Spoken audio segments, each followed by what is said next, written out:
老婆，老婆，老婆！精英招聘会现场，我成功拿到大厂100万年薪的 offer， 还没来得及向爸妈报喜。怎么样，老婆？准备什么时候签合同？谁是你老婆？我们说话超过10句了吗？我家里人对你都挺满意的，但你进大公司，总不能把我孤零零落下吧？他答应入职的硬性条件就是带上我一块儿，否则宁愿跟我去送外卖。天哪，这男的疯了吧？癞蛤蟆想吃天鹅肉，先进拘留所清醒清醒吧。许桃，你要干嘛？凭咱俩关系，这点小忙都不肯帮吗？更何况，以你的学历和工作能力，跟蓝鲸科技打声招呼，他们肯定会同意。毕竟我要求低，每月2万到3万元就行。2、3万，一个文凭都没有的社会废生，好吃懒做的东西，也好意思开口？抱歉，先生，我们公司自创立之初就从来没有连带录用的规矩。如果你想进蓝鲸科技，请投简历，走正规流程。不，他与我没有任何关系。谢谢你们，下周1我会准时到公司总部报到，签订劳动合同。好，期待您的加入。喂，什么叫没关系？我妈常说，大家都邻居，知根知底。你早晚要嫁进周家做我媳妇儿。反正我今天把话撂这儿，要么一起进蓝鲸科技，要么一起送外卖。许唐，你自己选吧。蓝鲸科技，全球500强国内1等1的科技公司啊，录用条件高得吓人。非工科专业恐怕连博士都够呛。长得漂亮，人又优秀，关键重感情。为男朋友居然愿意放弃蓝鲸的 offer？ 没有，我跟他不熟，也不晓得他哪根筋搭错了，非说我是他未婚妻，甚至还要影响我找工作，简直离谱。许唐，你怎么能这样呢？3年来，我一直在背后支持你，嘘寒问暖，关怀备至，时间、金钱、爱情能付出的几乎都付出了。说难听点，没有功劳也有苦劳吧。结果你刚找到高薪工作就嫌弃我，怕不得一脚踹开。看来俩人确实关系匪浅。普通邻居哪能做到这种程度？上岸第一件，先斩意中人。听说蓝鲸科技许多岗位的年薪都高达几十上百万，难怪着急撇清关系呢。许丹，过分了哈。没错，纸包不住火，人家都追到招聘会了，还否认呢？蓝鲸科技最看重品德，能力再强，做人不行也没用。许女士，如果真的为了公司声誉，我们可能要重新考虑一下，希望能够理解。没关系，阿唐，实在不行，跟我一起做米团骑手也挺好。想干就干，不想干就休息，自由得很。并且我妈讲了，女人赚太多，心容易野，难管教。许涛，你别不知好歹！糖糖啊，年纪轻轻你可不能没良心！我和你叔叔每月退休金3500块，老家镇子上还有套2居室，根本不缺钱又好吗？浩辰打算委屈自己进公司当牛做马，不还是为你着想吗？离得近，方便照顾。许唐，你爸妈平时忙，近些年生活中我们没少帮衬，现在有出息了，就要卸磨杀驴。怪只怪咱人老昏花，看走了眼，被一个小妮子耍得团团转。连男方父母都这么说，他俩的事情肯定板上钉钉。当代性转版陈世美与秦香莲啊！果然，越漂亮越歹毒，坏女人。喂，闹够没有？大家评评理，多狠的心呀！我其实早就把她当儿媳妇看待了，每次逢年过节都会准备好红包和礼物，彩礼5金也随便提。她呢，说翻脸就翻脸，丝毫不讲任何情面。哎呦，阿姨，您别难过。现在有些人就是现实，稍微顺点就觉得自己高人一等。女孩子工作找得好，不如嫁得好。我看那小伙挺靠谱，不错。对，夫妻骑小电轮送外卖也挺浪漫的呀。唉，这都是些什么事儿啊？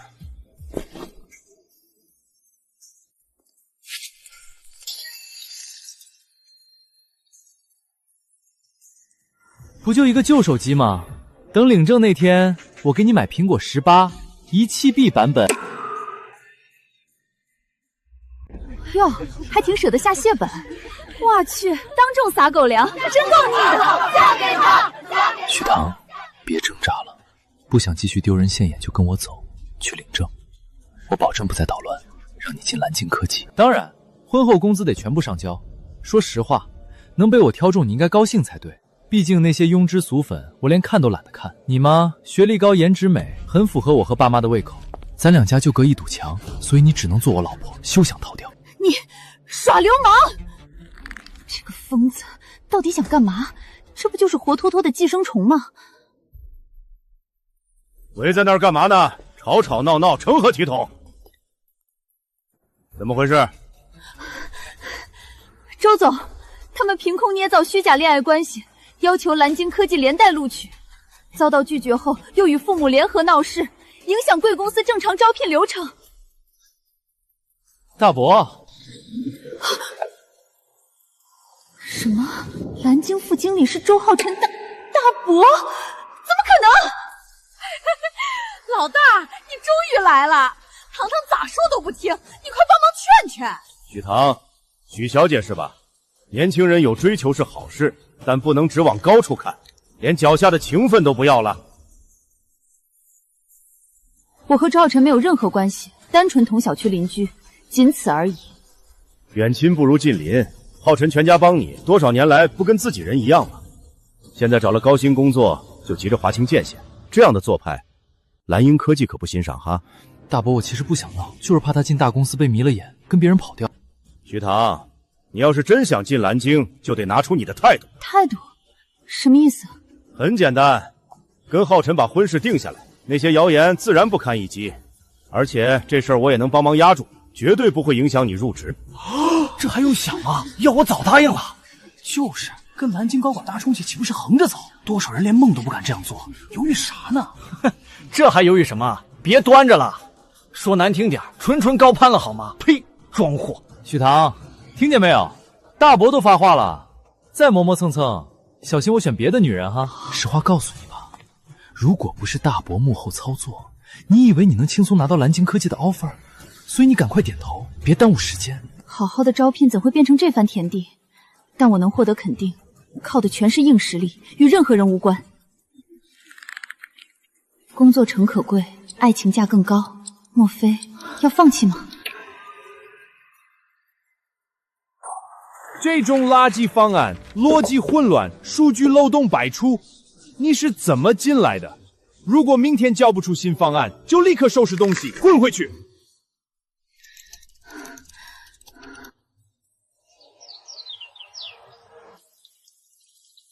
许唐，再坚持一下，只要进了蓝鲸科技，所有的努力都值了。我大学毕业后，我考研、读博，远赴国外实习，为的就是有朝一日进入蓝鲸科技，就此结束，真的好不甘心。周总，既然您说是您帮我运作的，那我倒想当众请教您几个问题。你想问什么？您如果真是蓝鲸科技高管，为什么不直接动用权力给自己侄儿安排个萝卜岗呢？非要舍近求远，让他借结婚的名义来傍我的关系，吸我的血。这是公司的规矩，亲属避嫌，你懂不懂？对啊，有这关系直接安排不就行了？为什么非要强行绑定这个女博士啊？许唐，你胡说八道什么？大伯是看你可怜才帮你的。HR 老师，您是总部的招聘主管，这位周总既然是高管，那怎么您看他的眼神就跟看陌生人一样？不对劲，周建军的身份绝对有诈。谁在这闹事？周师傅，公司厕所都脏得不成样了，你不赶紧打扫，跑这儿来干嘛？完了，他怎么来了？喂，你谁啊？我大伯堂蓝鲸科技的副经理，你敢让他去扫厕所？你懂不懂规矩？副经理，周师傅，我怎么不知道？你什么时候成了我的直系下属？到底怎么回事？说。林总，我。什么？这是什么情况？我的天，林总，蓝鲸科技的总经理林冰，他可是公司联合创始人，深受董事会信任。对，圈子里谁不知道他呀？做事雷厉风行，高瞻远瞩。项目攻坚期的时候，他能带头连轴转，24小时无休，业内都管他叫拼命三娘。踢到真铁板了，在这位拼命三娘眼皮子底下装副总，活腻了吧？看来那我就要结束了。林总，我是许唐。是这样的，我拿到 offer 后，周浩辰谎称是我男友，要求连带录用他。他的父母到场闹事，周炼军假借身份逼迫我和周浩辰订婚。林总，此事严重抹黑了公司的社会形象，还请秉公处理。老大，不是说你是蓝鲸的副经理吗？怎么连顶头上司都不认识你？扫厕所？你个天杀的，该不会是普通保洁员吧？大伯，你搞什么鬼？把我们骗惨了呀！退钱！你个臭扫厕所的，还好意思收大几千好处费？给我退钱！林总，许唐真是我女朋友，她现在飞黄腾达了，就想把我甩开。你们既然要录用她，就必须给我一个交代。哦，是吗？证据呢？感情这种事儿，哪有证据可讲？不过他家收了我妈送的聘礼，这总能说明问题了吧？周浩辰，2包桃酥，1袋10块钱3斤的橘子也叫聘礼？更何况那还是你妈硬塞的，说什么大家都邻居，不要就是看不起你们家。许唐，你别太过分！去找会场总负责人调监控。调什么监控？两家私事而已，你们管的也太宽了吧！妈，待会儿一进去，二话不说直接上去哭闹，哭得越惨越好，就说他忘恩负义，把舆论闹大。只要他松口，蓝鲸为了名声，肯定连我一起录用了。儿子，你放心，等会儿我们就咬死他是你未婚妻，他要脸肯定得就范。真够无耻的，专门欺负人家小姑娘要面子，太下头了！一家人合伙算计。那我什么时候上？大伯，你是压轴的雷霆手段。等我和我妈把风向带起来，大家都开始骂他心狠的时候，你就拿出你蓝鲸科技副总经理的派条。放心，有大伯在，保准那丫头翻不出什么浪花来，我保证唬住她。等她成了周家人，还不是任我们拿捏？我操，太恶心了！这简直是欺诈加吸血鬼啊！要不是有高清监控，这姑娘今天真被这3个畜生给毁了。这叫弱者，这叫阴沟里的毒蛇。完了，全完了！怎么会被调出来？这下彻底栽了，彻底完蛋了！林总，林总，今天的事情纯属误会，我和老二一家根本不熟。只是上次麻就喝多了，吹牛逼，才说自己是蓝鲸科技的高管。今天过来没别的意思，单纯替侄儿帮场。林总，那个我马上回去把厕所拾掇得干干净净，求求你，千万别开除我！咱家里上有80岁老母，下有正在读大学的儿子，工作不能丢啊，林总！通知人事，立刻解除劳动关系，不予任何补偿。张律师，我是林冰。以蓝鲸科技法务部的名义正式起诉周建军欺诈罪、害公司名誉罪。不要啊，林总，错了，我知错了。哎呦，没天理了！大家快来看看，有钱公司欺负普通老实人啊！好，林总果然名不虚传，做事就是干净利落。这种打着公司名号招摇撞骗的垃圾，就该送去坐牢，活该！看他们跪得像条狗，真是报应。林总您好。误会解除，希望我还能有被贵公司录用的机会。你很优秀，是我们蓝鲸科技需要的人才。另外，会场的监控和相关影像资料，蓝鲸科技会拷贝保存。倘若你要追究损失和对方责任，法务部可以配合提供证明。谢谢林总，我知道该怎么做，我绝对不会这么轻易放过他们的。各位，现场纠纷我会处理，请大家有序离开，不要逗留围观，不要影响到我们办案。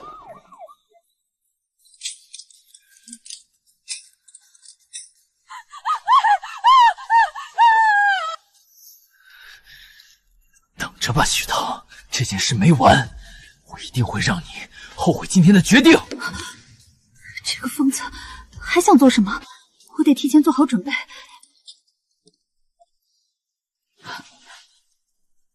糖糖，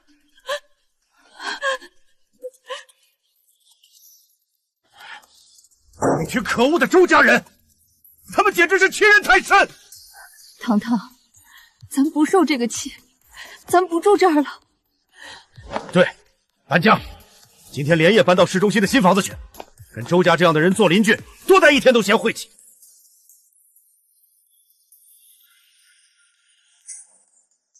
早知道会遇到周家这群疯狗，2年前我们就该搬过来，平白让糖糖受了这么多恶气。爸妈，现在搬过来也不晚，别想了，一切都会好起来的。糖糖，你快看短视频同城热榜第2名，周浩辰那个孙子开直播了。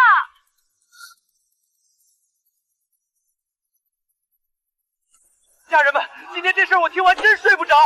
某许姓女博士拿到蓝鲸科技100万年薪 offer 后，立刻翻脸不认相恋多年且一直在背后默默支持的男朋友。男方全家上门讨说法，结果又被倒打一耙，无限打压，甚至连南方大伯的工作都被搞没了。咱们普通人就活该被高学历精英欺负吗？又是上岸第一件，太恶心了吧！挂区太显示了吧！女博士是这种制度。这女人真够恶毒的。大家别骂了，我不想占用公共资源。我今天站出来，只是单纯想问一句，糖糖，你真的一点旧情都不念了吗？现在嫌弃我没学历、没钱，我都可以接受，但你不能联合大公司把我们家逼到这种地步呀！真不要脸！大家看，这叫没关系。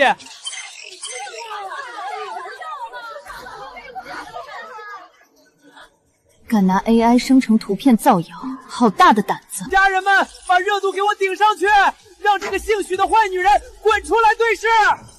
忘恩负义的白眼狼，这种人不配入职大企业。赶紧曝光他全部信息，必须让他付出代价。怎么样啊，唐？现在总该知道我的厉害了吧？别说我不给你机会，明早9点领证局门口见。只要咱俩终成眷属，我保证不再整幺蛾子，否则你们全家别想有安生日子过。糖糖，这可怎么办呀？他们怎么能这样？我去找他们，大不了跟他们拼了。这么欺负我女儿，绝对不行！爸，别去。周浩辰他们巴不得把事情闹大，好借助社会舆论让我身败名裂。难道就任由他在网上这么作践你？周浩辰以为靠这种下三滥的手段就能拿捏我，他不仅法律意识薄薄，更是低估了我。既然进拘留所待了1晚没任何作用，那我不介意把他送进监狱。你做得很好，继续保持录屏取证。他们伪造亲密照片，公开诽谤，引导网暴与人肉，还借机炒作收礼物变现，性质已经非常恶劣了。明白了，证据链正在收集，我不会给他们和解的机会。李经理，打扰了。由于事态紧急，我需要今天精英招聘会现场的完整监控录像，以便配合警方取证。谢谢。徐女士，监控已发送，请您明天早上准时来总部办理入职手续，不要被这些烂人影响。蓝鲸科技作为一家有社会责任感的大企业，绝对会站在正义的一边。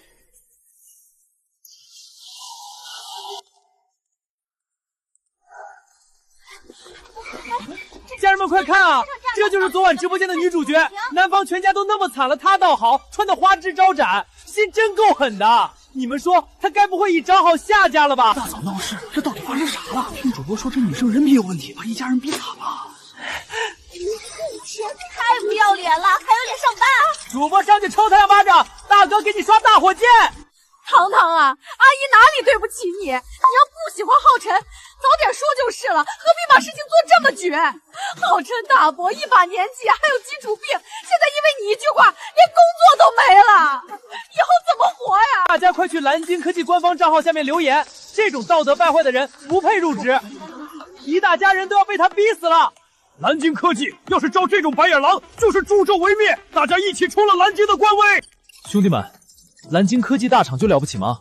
包庇人渣，大家一起去各大平台举报他们官方账号。太过分了，把老人家逼成这样。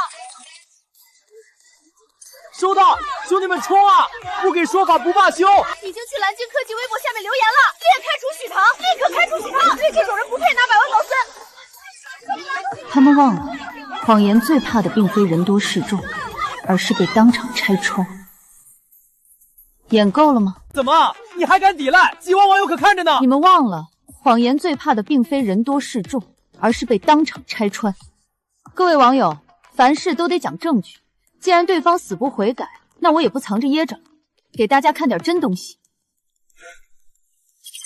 爸妈，你们进去就一口咬死许唐忘恩负义，逼他承认是我女朋友。放心吧，宝贝儿子，妈懂，白捡个百万泥心的儿媳妇。停止，说不定还能把我带进去呢。这也太不要脸了吧！合着人家女博士根本没跟这男的谈恋爱，这一家子纯粹是敲诈吸血鬼啊！还好有完整监控录像，不然小姑娘今天就要被他们彻底毁掉名声了。一大早堵门直播造谣，根本就是靠抹黑别人骗流量、骗礼物敛财。家人们，反转了，大反转！哇去，这一家子也太恶心了！果真有猫腻，幸亏我没随逼站队。主播也真够畜生的，吃人血馒头还收礼物。我们都欠徐女士一个道歉。这家人们。今天直播出了点技术问题，先下了。现在想下播，晚了。刚才的反转视频已经被无数的网友录屏老存了。你们为了流量和金钱，公然在网络上诽谤他人，我的反击才刚刚开始。既然周浩辰一家想用舆论逼我低头，舆论反噬回去的时候究竟有多疼？李经理，真不好意思。因为刚才门口的事情，我迟到了。徐女士，请坐。刚才楼下发生的事情，我几乎目睹了全程。那种情况下还能保持冷静，不是每个人都能做到的。相信在工作中，你也一定会非常优秀。谢谢。另外，还有一个好消息，鉴于你刚才展现出的卓越公关和危机处理能力，公司决定在原 offer 的基础上，将你的薪资上调10%，算成对临场应变和处理突发事件能力的肯定。谢谢李经理，谢谢公司信任。恭喜你，许小姐，正式成为蓝鲸科技的一员。3天后，期待你的大展身手。当初为了拿这个 offer， 我拼了命的往前跑，没想到还会被那一家子无赖绊了一下。或许这也算因祸得福吧。你好，警官，我要报案。徐棠，这一家人的无耻程度，简直刷新了我对人类底线的认识。他们真以为互联网是法外之地，可以由着他们躲在屏幕后面喷毒，逼你就范。正因为这样，我这次绝不接受调解，也不要任何口头道歉。我要用最硬的法律手段，让他们痛到骨子里。放心，交给我。名誉侵权、伪造照片、恶意造谣、引导网暴、侵犯个人信息几罪并罚，是要让他们付出应有的代价。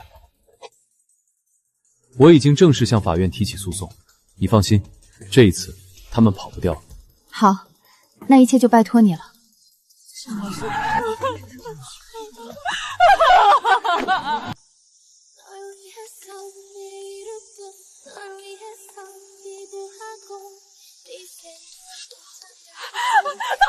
糖，阿姨错了，阿姨真的知道错了呀！别碰我，糖，都是误会，真的是误会啊！我们就是太喜欢你，太想让你当我们周家的儿媳妇了。浩辰那孩子还单纯，他就是一时脑子发热才做错了事。你大人有大量，别跟他计较啊！脑子发热，招聘会闹事是脑子发热，砸我手机是脑子发热，利用网红账号直播围攻我 ，AI 假照片造谣引导网暴也是脑子发热。糖阿姨给你跪下了还不行吗？浩辰不能坐牢啊，他还年轻，要是进去了，他这辈子就完了呀！他在毁我名声，想毁掉我一辈子的时候，想过这些吗？你们不是真的知道错了，只是知道自己要完了。哎呀，徐棠，叔叔给你赔不是了，咱们两家毕竟做了3、4年的老邻居，低头不见抬头见的，真闹到法庭上去，多难看啊！这样，你先撤诉，再给浩辰出具一份谅解书。以前的事情呢，就全当没发生过，咱们就当是一场误会，一笔勾销。我们赔你部新手机，外加3000块精神损失费，5000块总行了吧？5000块。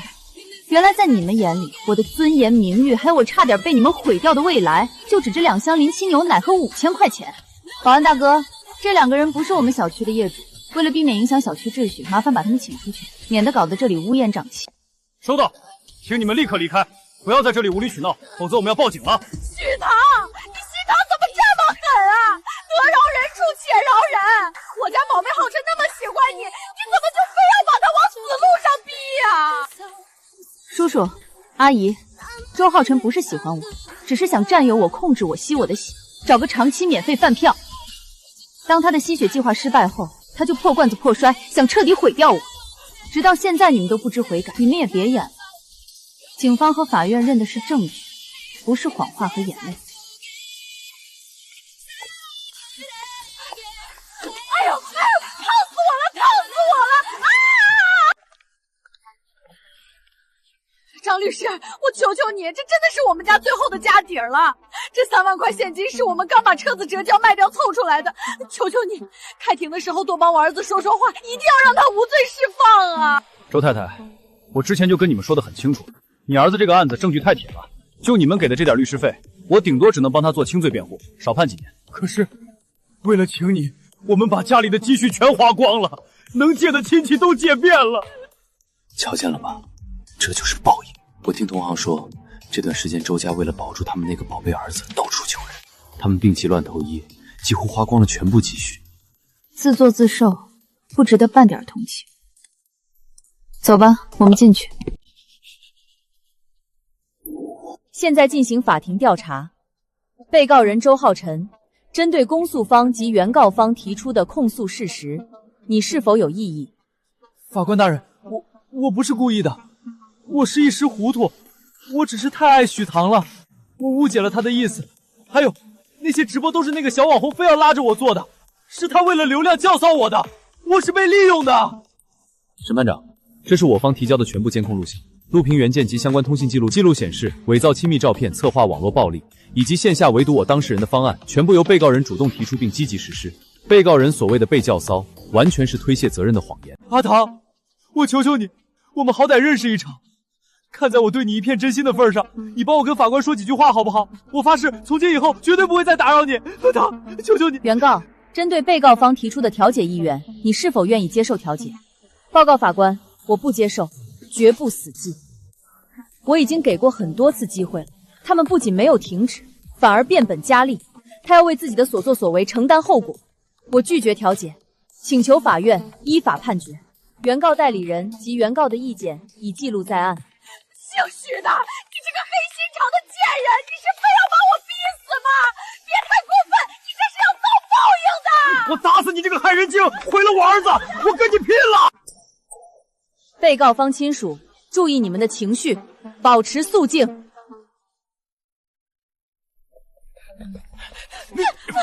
老实点，你们已经扰乱了司法秩序。本院作出如下判决：一、周浩辰因多次捏造事实，损害他人名誉，参与线下滋扰，情节恶劣，数罪并罚，判处有期徒刑5年。二、其父母需公开赔礼道歉，并承担相应赔偿责任。另，涉案主播利用虚假信息恶意炒作，经查实，其账号予以永久封定，追缴全部非法直播收益。5年，判了5年，5年出来的时候我都快40了，工作没了，前途没了，谁还会要我？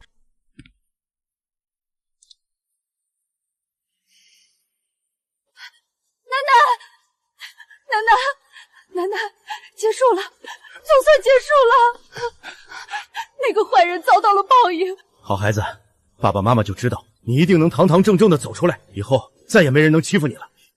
爸妈，是的，都结束了，这件无妄之灾总算告一段落。那么我也应该把重心转移到事业上，争取早日开启全新生活。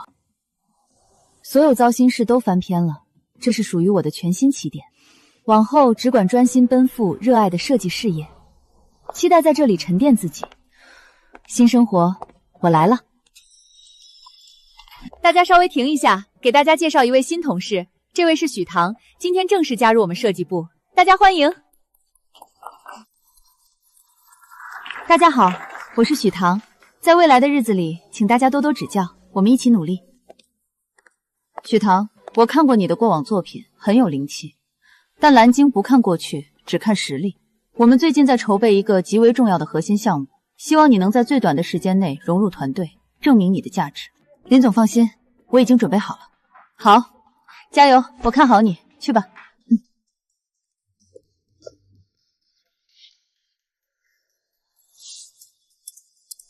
加油，许棠，你可以的。堂姐，这已经是第6版了。开发那边说，如果我们要同时兼顾年轻人的极简美学和老年人的无障碍交互，系统的底层架构和 AI 渲染就会冲突，这两者根本无法兼容啊。是啊，要不我们做2个独立的系统模式，让用户自己去切换？绝对不行，做2个独立的模式，不仅增加了系统占用的体量，更是在心理上给中老年群体贴上了他们跟不上时代的标签。这次我们由蓝鲸科技主导设计的第三方手机操作系统，是公司手机业务转型的重中之重。新系统必须主打简洁、高效和适老化交互。我们不仅要留住注重颜值和流畅度的年轻用户，更要让中老年群体看得清、用得明白。所以这一版的图标大小、色彩对比度以及独创的一键关怀辅助模式，必须做到极致的扁平化和直觉化。想法非常好，但发布会只剩最后1周。许棠，你们第7版的设计稿能在48小时内进行像素级落地方案吗？林总，不用48小时。今晚12点前，设计部全员会完成所有切割，交由研发部连夜封装测试。大范妹，这找着有后上一感。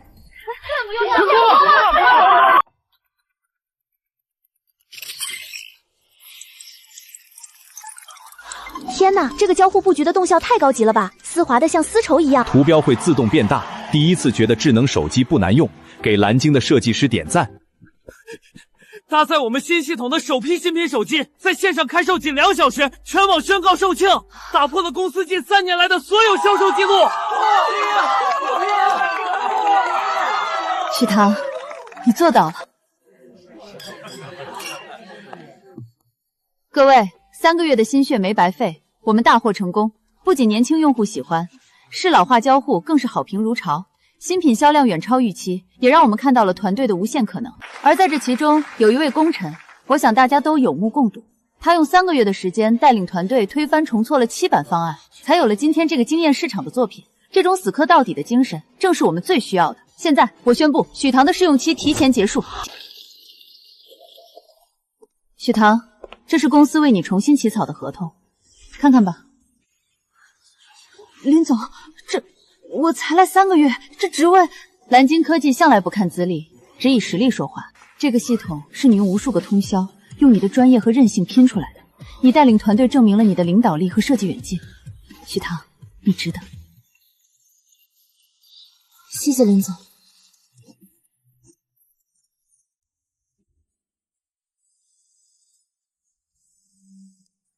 喂，大忙人，怎么有空给我打电话？糖糖，我这刚收到第一手消息，实在忍不住了，必须立刻打给你。你猜周家那一家子现在怎么样了？我最近太忙了，没怎么关注。他们怎么了？惨得很，可以说是现世报。自从周浩辰被送进去之后，他们家在小区里彻底臭了，街坊邻居天天指着他们脊梁骨骂，老两口实在受不了人人喊打的舆论压力，连夜灰溜溜的逃回了老家。他们俩现在整天蜷缩在一间又潮湿又漏水、采光极差的两居室里。听说因为受的刺激太大，精神都有些不正常了，天天在家里互相推诿推卸责任，隔3差5的打架，闹得邻里鸡犬不宁。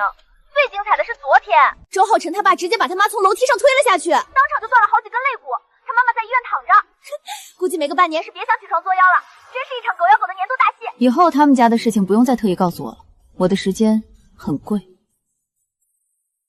周浩辰全家还困在他们亲手制造的烂泥里，而我已经走到了阳光下，以后只会越来越好。也是，我们许大总监现在可是蓝鲸的红人，前途无量。那一家子烂泥确实不配占用你1秒钟的时间，改天请你吃饭庆祝升职。毕竟一个人的前途，从不应该由无赖的纠缠、廉价的眼泪、伪造的照片和看客评价来决定。我已经走向了新的未来。徐总，这是筛选出来的候选人，都符合咱们部门这次的扩张标准，您看看。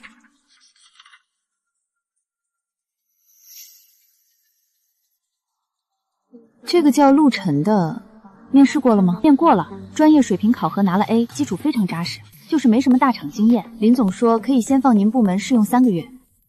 林总亲自打招呼，对，林总特意交代的。行，既然林总亲自挖来的，让他下周1来报道吧。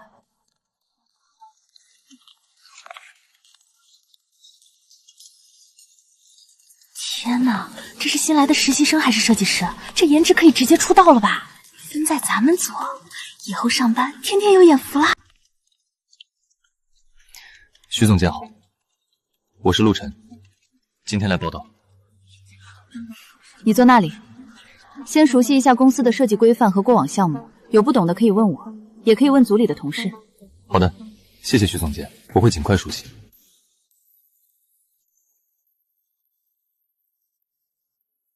林冰这回倒是塞了个养眼的过来，就是不知道能力配不配得上这张脸。整体的设计感很惊艳，色彩和排盘还不错。但是陆晨，大体量的 B 端系统设计不等于做艺术海报。你看这里，交互按钮的视觉层次不够清晰，细节处理的太生疏了。您说的对，我之前接触的项目体量没这么大，忽略了数据下的视觉呈现。徐总监，这个交互组件如果不这样展开，会不会更好一点？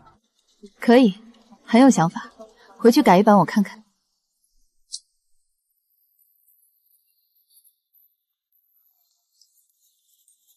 陆晨，怎么这个点了还没走？徐总监，我还有几个交互细节没想明白，再琢磨会儿。长得这么好看，还这么努力，陆晨，你这样的新人可不多见，工作是干不完的，别把自己身体绷得太紧。不用太急，慢慢来。慢慢来。好，听总监的。啊，好想吃甜食啊，感觉脑细胞都死光了。糖糖姐，你有什么推荐的下午茶吗？我记得写字楼下那条街新开了一家甜品店，他们家的抹茶蛋糕很好吃。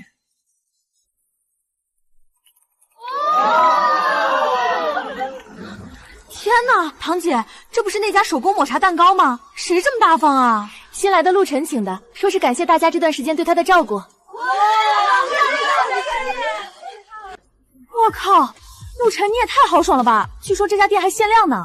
就是啊，陆大帅哥，你该不会是把人家店给包圆了吧？这么体贴，谁当你女朋友简直要幸福死了。大家加班辛苦了，吃点甜的提提神，不用客气。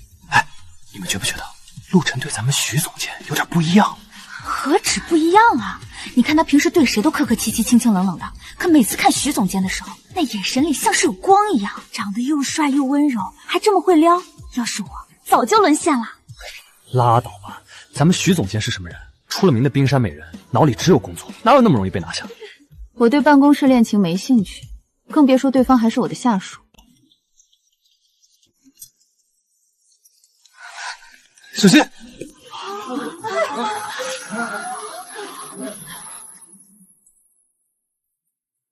徐总监，你脸色很差，要不要休息一下？没事，老毛病了，低血糖。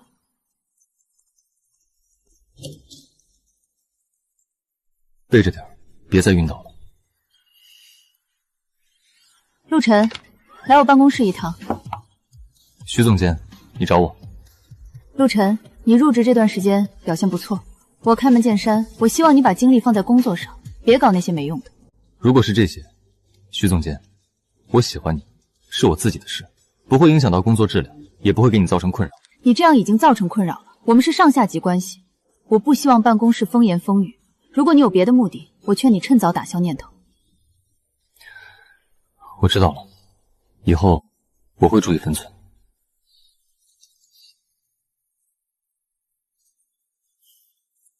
职场就是职场，及时止损，对两个人都好。糖糖姐，说实话，我还真有点不习惯，这几天下午茶也没了，咱们部门瞬间冷腾了好多。本来就是不该有的风气，大家是来上班的，不是来吃下午茶的。陆晨呢？到了吗？早到了，今天又是第一个。糖糖姐，我感觉陆晨最近变了好多，整个人冷冰冰的，像个没有感情的工作机器。徐总监，打扰了。上周分配给我的紫模块交互方案已经做好，我做了一版 demo， 想向您汇报一下。进来吧。在暗黑模式下，我调整了对比度系数，这样能最大程度降低用户在大体量数据处理时的认知负荷。陆晨确实是个难得的人才，才入职1个多月，已经能独立负责紫模块的设计了，而且想法很新颖，好几次提出的创意都让我眼前一亮。这个动态过渡和无障碍设计想得很周到。陆晨，这真的是你一个人在3天内完成的？是的，我查阅了项目归档，参考了您的设计折回。如果您觉得没有问题，我就和开发团队对接，走工程落地。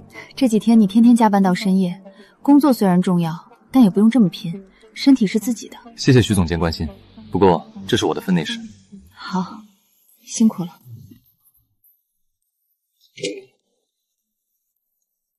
这个模块的交互逻辑太保守了，没有体现出我们品牌的科技感。我们需要的是更有颠覆性的创新东西。关于这一点，其实我们在设计之初做过第2套概念预案，我们可以通过动态视差和3维场景渲染来重构这个界面。非常天才的想法，年轻人，你叫什么名字？我是陆晨，设计部的助理设计师。徐总监，你们这位年轻人的思路非常火，战略眼光很迪拉，这可不像是普通新人能有的格局。他真的是新人吗？这完全是老油条。您过誉了，是徐总监平时指导的好，我只是站在巨人的肩膀上。大概是自己最近加班太多，神经太敏感了。也许他真的只是天赋好吧。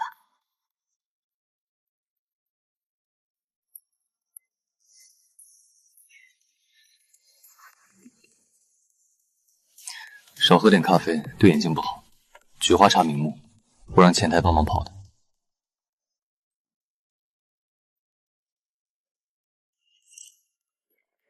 谢谢。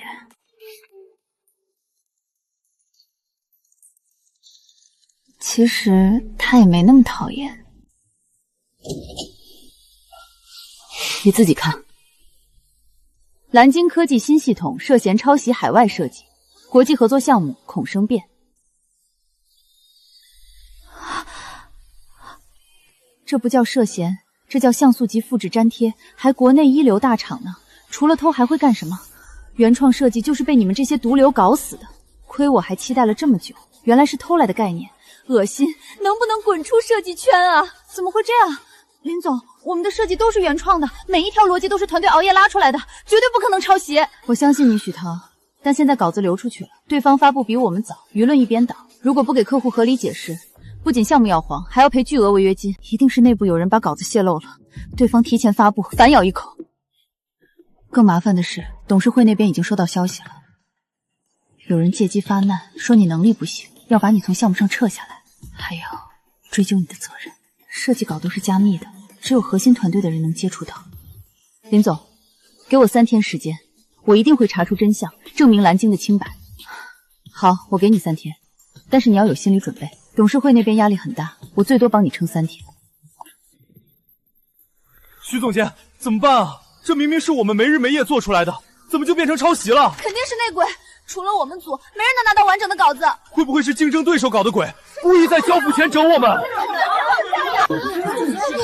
都别慌，清者自清，这件事我会查清楚。从现在开始，所有人的电脑统一检查，项目文件全部收回加密，谁也不许对外透露任何消息。好的，总监。破案了，这许唐不就是前阵子那个女博士吗？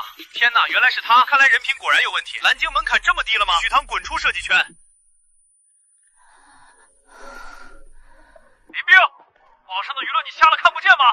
国外那边要终止合作，这个责任谁来负？这个许唐以前就有造谣污点，现在又闹出抄袭，不管是不是他作为项目负责人，难辞其咎。我提议立刻开除许唐，发声明撇清关系，给公众一个交代。我相信许唐的为人，他绝不可能抄袭。现在开除他，等于我们自己认了抄袭，正中对手下怀。我们不需要真相，我们需要平息民愤。林冰，今天下午6点前，如果不把许唐开除，你就和他一起停止配合调查。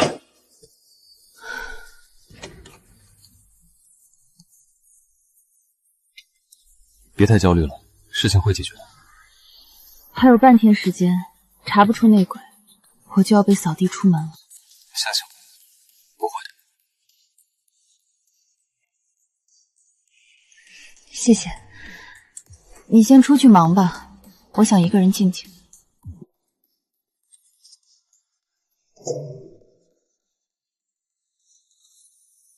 给你们3个小时。第一，去查海外那家公司，查清他们的资金流水，找出跟蓝鲸内部谁有接触。下午6点前，我要拿到完整的利益链证据。第二，网上的舆论我很不喜欢，把有关许涛的黑料全部撤掉，谁再敢泼脏水，直接给发律师函。是陆总，我马上去办。但蓝鲸科技董事会那边，董事会那几个老家伙，如果急着想重新新盘，我不介意现在就把蓝鲸的股份全部买断。我大不了辞职，大不了换个行业，但我不甘心自己几个月的心血就这么被糟蹋。许唐，你快来一趟会议室，客户方说要重新沟通项目的事。现在，林总，现在他们不是要终止合作吗？我也不清楚，来了好几个人，还有他们的 CEO， 你先过来再说。大概是去洗手间了吧。徐总监，久仰大名。先生您好，关于之前的传闻，我们已经了解清楚了，是个误会。贵公司的设计能力我们一直很认可，这个项目我们愿意继续合作。误会？昨天还态度强硬的要解约，怎么突然就变成误会了？当然是误会。我们蓝鲸科技成立这么多年，从来都是靠原创说话。是，我们当然知道，主要是有人故意从中作梗，给我们也发了假消息，误导了我们。好在我们及时查明了真相。许大，你老实告诉我，你是不是找了什么关系？怎么客户态度转变这么大？林总，我比您还懵，我还以为是您通过董事会施压，或者动用了您自己的人脉呢。刚才去哪儿了？开会前看你不在。刚才去了一趟技术部，向他们请教了一个技术问题。对了，徐总监，关于内鬼，我有重大发现。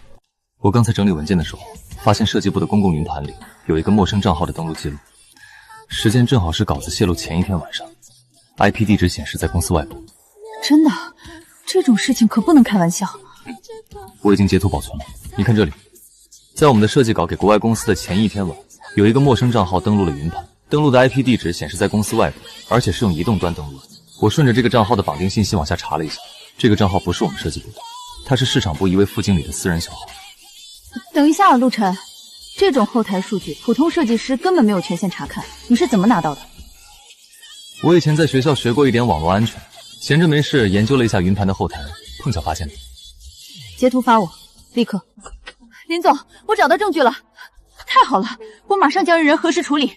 赵经理，上周有人利用一个未激活的管理员临时账号，越权登录了设计部的公共云盘，下载了蓝鲸深海项目全部核心设计原稿。这个登录 IP 经过我们技术部门与网络运营商的核对，绑定在你太太名下的公寓。这能说明什么？现在黑客技术那么发达，说不定是有人故意伪造了我的 IP。对，一定是有人陷害我。许唐，是你为了给自己脱罪，找人做假数据陷害我。赵经理，陷害你？那我能不能顺便请教一下，在你拷贝完设计稿的第二天，你太太那张银行卡里突然多出来的那笔境外汇款，又是哪个黑客好心送给你们家的？赵强，我们已经报警，法务部和人事部现在坐在这里，是给你最后一个机会，是你自己扛下所有，还是把背后指使你的人供出来，争取宽大处理？不要报警！我说，是张董事，是他指使我这么干的，是他。看林总您不顺眼，他说这次海外项目如果成了，林总在董事会的地位就彻底稳了，他以后就再也没有话语权了。所以他让我盯紧设计部。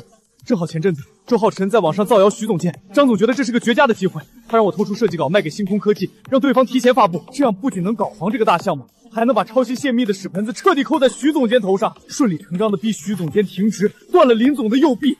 林总，徐总监，我只是一时糊涂，都是张总逼我的。如果我不干，他就让我从蓝鹰滚蛋，钱也是他让我收的，我真的不是主谋啊！他想在蓝鲸翻天，也不看看自己有没有那个本事。录音整理出来，直接把证据送去董事会。另外通知保安，可以进来带人了。总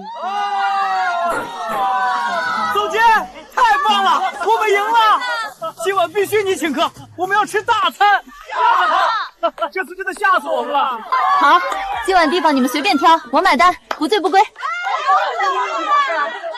客户突然转变态度，陆晨刚好查到了关键句，一切都顺利的不像话。真的是我想多了吗？陆晨，你到底是谁？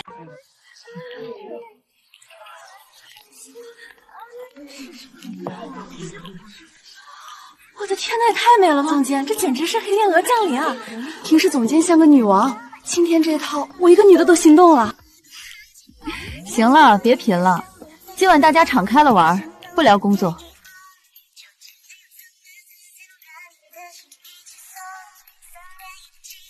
快看角落，陆晨今天简直是男明星啊！你看他看徐总监的眼神，眼珠子都要粘在总监身上了，我都要磕到了。可惜啊，我们徐总监是搞事业的冷酷女王，好像对他没那意思。有好感是一回事，谈恋爱又是另一回事。各位蓝鲸科技的同仁们，下面有请我们蓝鲸科技的创始人兼董事长陆晨陆总上台给大家讲几句。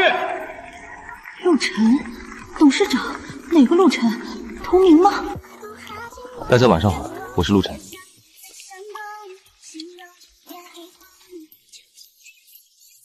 这次国际项目能大获成功，首先要感谢设计部全体同仁的努力，尤其是许唐许总监。陆晨是蓝鲸科技的创始人兼董事长，我的新下属，那个每天坐在我部门里画稿子，被我批来批去，还被我约谈过的新人，居然是公司的大老板。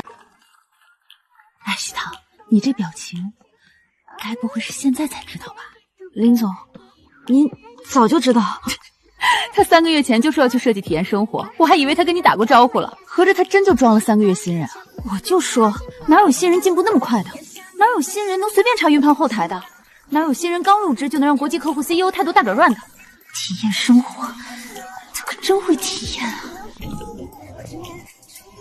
徐总监，庆功宴还没结束呢，这是打算去哪儿？抱歉，身体有点不舒服，想先回去了。别这么叫我，徐唐，私底下还是叫我名字就行。那怎么行？您是董事长，我是员工，规矩不能乱。之前是我有眼不识泰山，都有得罪。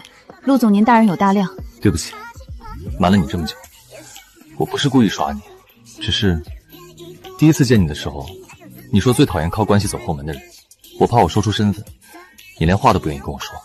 第一次见面，什么时候见过？3个月前的庆功宴，你升任总监那天，你站在台上发言，眼睛很亮，说设计要以人为本，要做有温度的产品。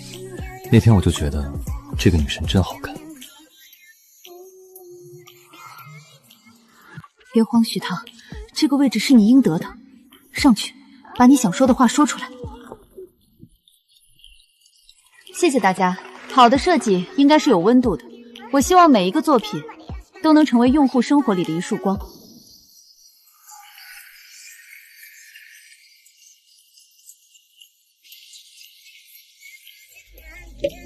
有温度的设计吗？有点意思。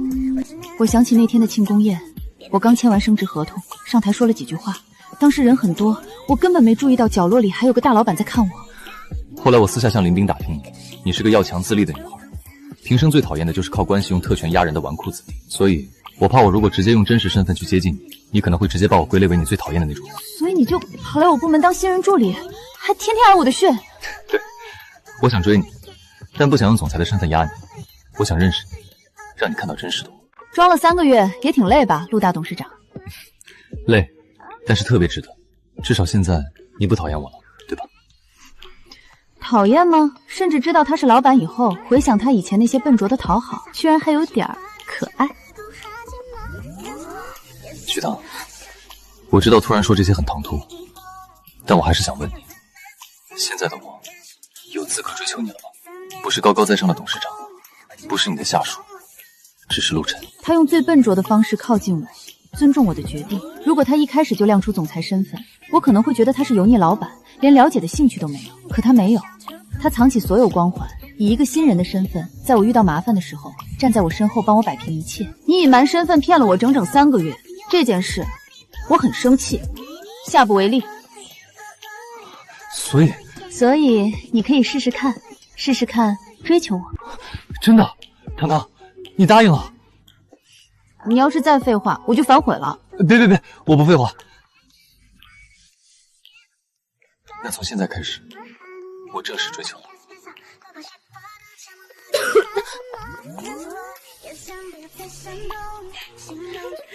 我说怎么找不到人，原来躲在这说悄悄话呢。总监，陆总，我们什么都没看到，真的，我们就看到摸总监的头了。对，绝对没听到什么正式追求之类的话。设计部的，下半年的绩效不想要了是不是？都给我闭嘴！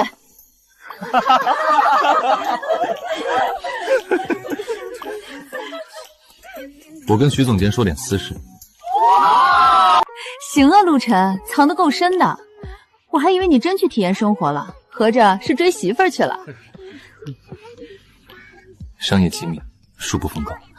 别乱说。好，不乱说。早上还是我的下属，晚上就变成了公司董事长，还成了我的追求者，这剧情也太离谱了。在想什么？在想你堂堂一个董事长，天天在我部门画稿子，就不怕被人发现？怕什么？公司是我的，况且能天天看到你画稿子也挺开心的。其实我心里清楚，这场危机能这么快化解，肯定少不了他在背后出力。他不说，我也不问，有些心意不必说得太明白。上去吧，早点休息，今晚一定要睡个好觉。陆晨，怎么了？今天谢谢你，谢谢你帮我摆平危机，也谢谢你愿意用这样的方式靠近我。不客气，我的总监大人。